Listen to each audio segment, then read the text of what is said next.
The Supreme Court ruled today that some bosses can now withhold contraceptive care from their employees' health coverage based on their own religious views that their employees may not even share.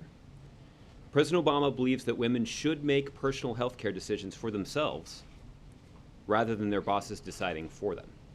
Today's decision jeopardizes the health of women who are employed by these companies. As millions of women know firsthand, contraception is often vital to their health and well-being. That's why the Affordable Care Act ensures that women have coverage for contraceptive care, along with other preventative care like vaccines and cancer screenings. We will work with Congress to make sure that any women affected by this decision will still have the same coverage of vital health services as everyone else. President Obama believes strongly in the freedom of religion. That's why we've taken steps to ensure that no religious institution will have to pay or provide for contraceptive coverage. We've also made accommodations for nonprofit religious organizations that object to contraception on religious grounds. But we believe that the owners of for-profit companies should not be allowed to assert their personal religious views to deny their employees federally mandated benefits. Now, we'll of course respect this Supreme Court ruling, and we'll continue to look for ways to improve Americans' health by helping women have more, not less, say over the personal health decisions that affect them and their families.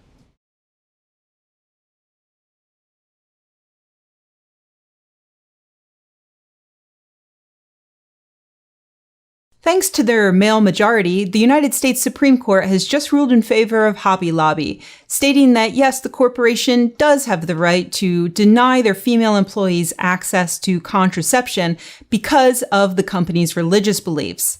It may come as a surprise to you that corporations can have religious beliefs, but that would only be if you weren't paying attention to when the Supreme Court previously ruled that corporations are people. So yes, Hobby Lobby is a person, and he, you know it's probably a he, is going straight to hypocrite heaven, judging by the fact that Hobby Lobby is denying their female employees access to contraception while at the same time making a load of money by investing in companies that provide women with contraception. I've seen a number of friends on social media saying that it's not so bad. The decision could have been a lot worse. As written, it's very narrow. It only applies to these Christian companies who want to deny women access to contraception.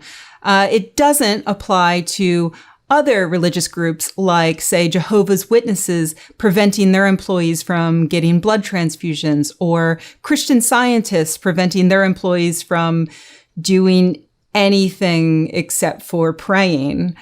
So yeah, I mean, it's not so bad. It only affects women. It could have affected men as well. It's kind of like if you were in elementary school and there was a bully that was beating up only on you every single day, and you go to the teacher to complain, and the teacher says, it's not that bad. I mean, the bully could be beating up on the popular kids as well.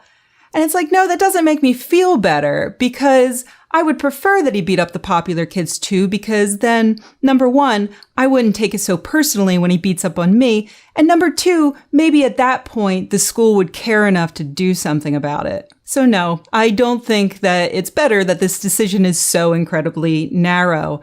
If it weren't so narrow, if it did apply to all religions, then maybe at that point, even the men on the Supreme Court would be able to see what a gross violation of separation of church and state this is. So what can we do about it? Well, a lot of people are boycotting Hobby Lobby. That's fine. Good luck with that. This decision has nothing to do with Hobby Lobby in the end. This decision did not reveal something about Hobby Lobby that we weren't previously aware of. You should have been already boycotting Hobby Lobby, in addition to them fighting tooth and nail to block women's access to contraception. They're also building a Bible museum in Washington, D.C., and apparently also working to develop a curriculum to get into public schools.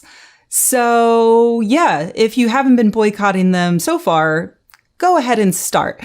But it's not going to make any difference in this case, because this is about the Supreme Court. And also because of that, it's not like we can vote the Supreme Court out. However, you can renew your efforts to continue to only vote for people who actually care about separation of church and state and women's health care. The more we do that, the better the chances that eventually we will get a Supreme Court that values those things as well. In the meanwhile, all we can do is sit around and wait for the men on the Supreme Court to die of old age. Don't hold your breath. Ironically, they have very good health care, and so will probably be around for a very long time. It's not actually ironic. They're very wealthy old men.